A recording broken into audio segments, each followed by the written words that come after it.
try not to dwell on things too much, like super great, super bad, but I don't know. I think 2022 probably hasn't met my expectations.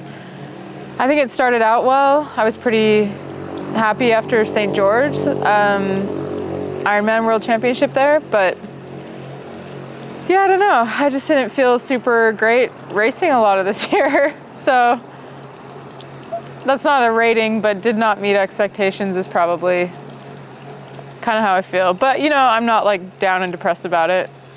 Sport isn't always what you want it to be. That's why you race, right? Yeah, so I'm here again.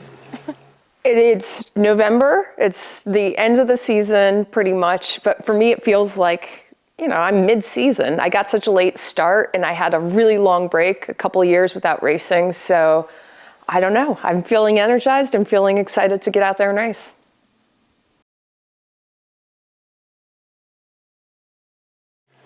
I think the Ironman World Championship in St. George in May was my season highlight, and probably for a couple reasons.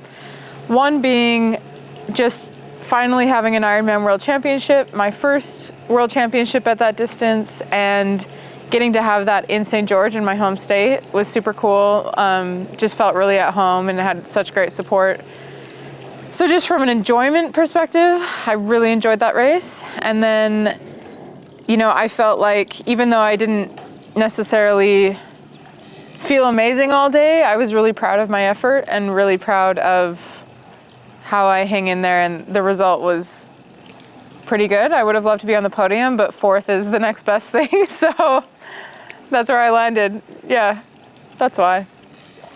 All right. My season highlight this year was probably, I think, Eagleman, just because it was my first race back in a couple of years. I didn't have any expectations, and I won it. It felt great to be back. I think that was the biggest thing, is I didn't know how much I would enjoy being back on the race course. So I think just symbolically, you know, being back in my community, doing what I love, and realizing that I still have that drive, that's why Eagleman was the most special race for me this year. Awesome. My preparations for this race in Arizona, they've been pretty relaxed. You know, Kona was just, what are we at, 4 weeks ago? I'm not sure, but not that long ago, and it's been a big year of training and racing already for me. So I basically told my coach I want to do another Ironman, but I don't want to Ironman train for it.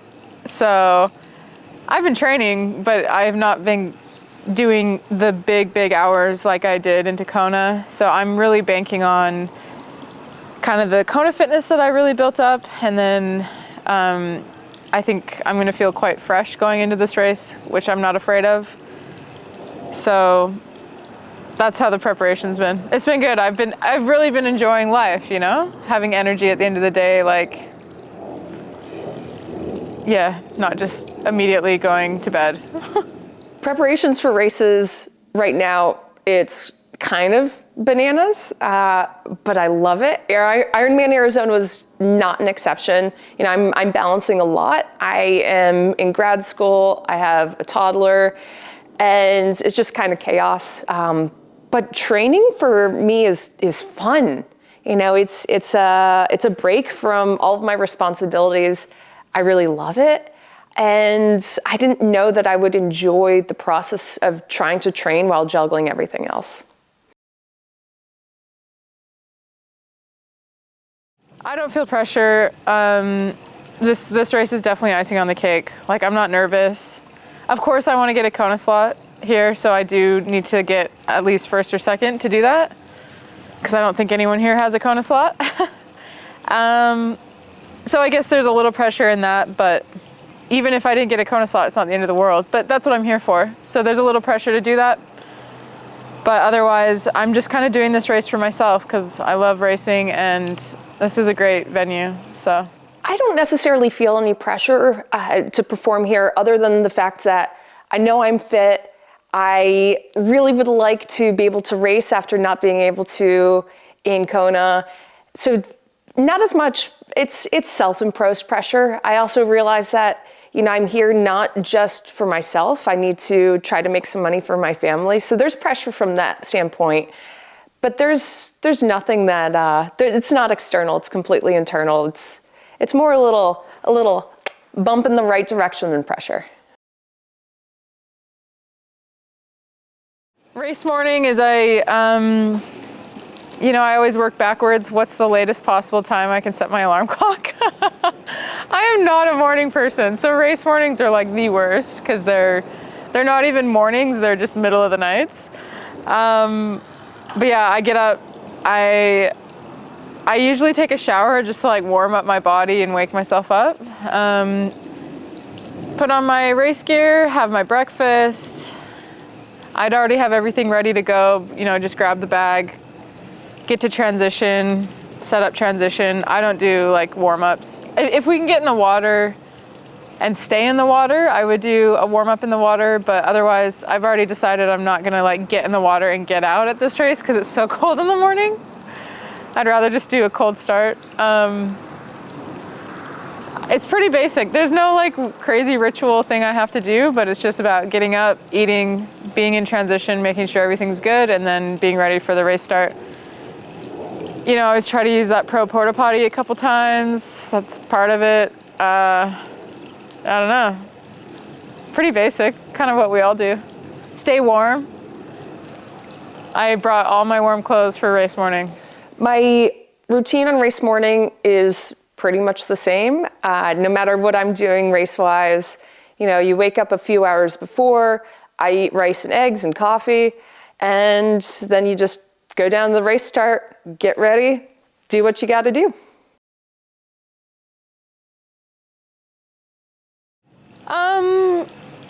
Sarah True is my biggest competition, I think, but I always say this, I never count anyone out because who we view as our competition is based on what kind of form we think we're in and what kind of form we think they are in. And we really, I don't know, someone could be here who's been like head down working hard all year and then they just pop up at this race. And maybe my month of light training is just gonna really screw me over, who knows? So I'm not really worried about it, but yeah, I think if there's one person who maybe I don't wanna get off the bike with, it's Sarah True. Because she does have the potential to run a fast marathon, but I don't know where she's at either. I mean, she didn't finish Kona, so we didn't really get to see what kind of Ironman shape she's in. Going into this race, I know that Skye Moench has had a great season. She's strong on the bike. She is a fierce competitor, wants to win. That's obviously the biggest competition going into this race. I know somebody like Lauren Brandon's going to be pushing the swim pretty hard. So it's going to be a race from start to finish. Should be pretty fun.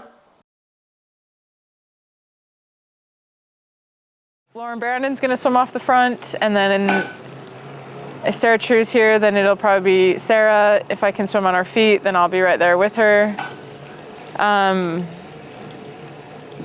But yeah, I think it'll probably be fairly spread out coming out of the water, smaller fields, and like there's not a big, strong swim contingency here. So yeah, there'll just be a few of us trickling out, and then it'll just be about riding smart and riding well. I expect to catch Lauren maybe on the first loop, maybe definitely the second loop. I don't know. It depends who's here. If I have to swim by myself, then I might be farther back from Lauren. I don't know. I really haven't thought too much, but in my ideal world, I'm going to come out of the water, get to the front during the bike, and then hold it on the run. So that's how I see it. How I see the race unfolding is that Lauren Brandon will push the swim. I'll be trying to catch her on the bike. Skye's going to be pushing the bike pretty hard. And then who knows what's going to happen out there. We have 3 laps. We're going to be pretty aware of where we are on the bike in relation to one another. I'm feeling pretty fit on the bike and the run. My swim isn't quite there, but it's going to be fun to have somebody who's as strong as Skye pushing me the entire way.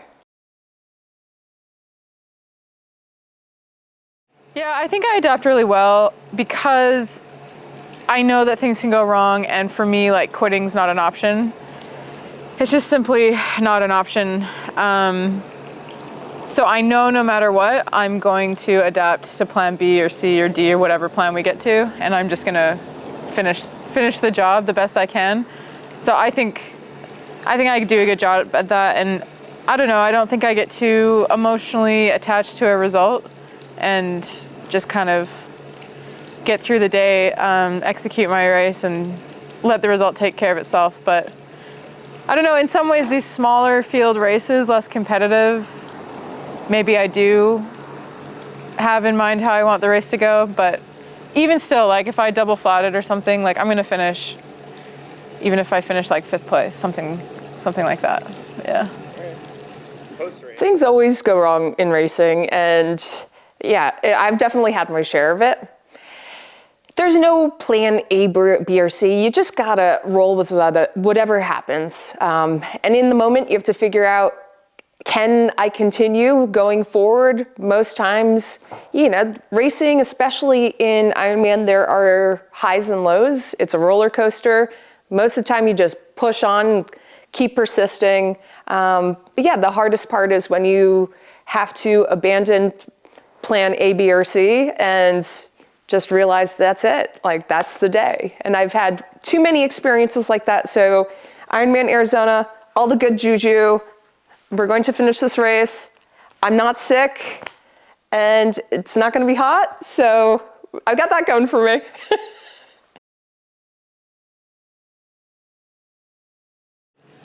I usually, all I want when I cross the finish line is like liquid, easy calories, like a chocolate milk or whatever, and Ironman never has that.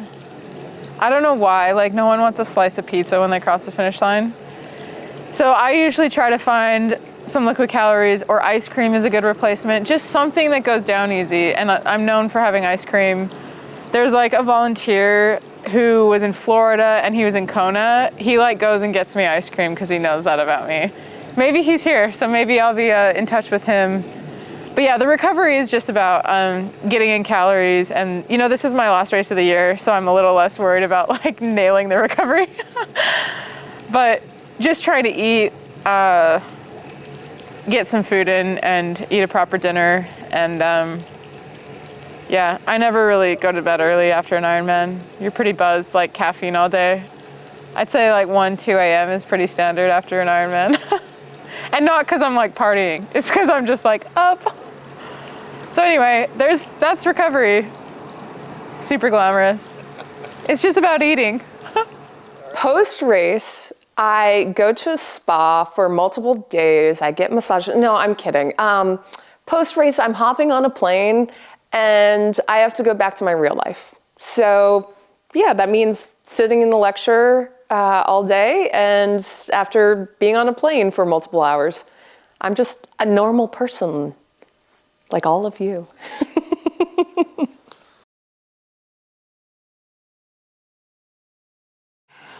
I don't know.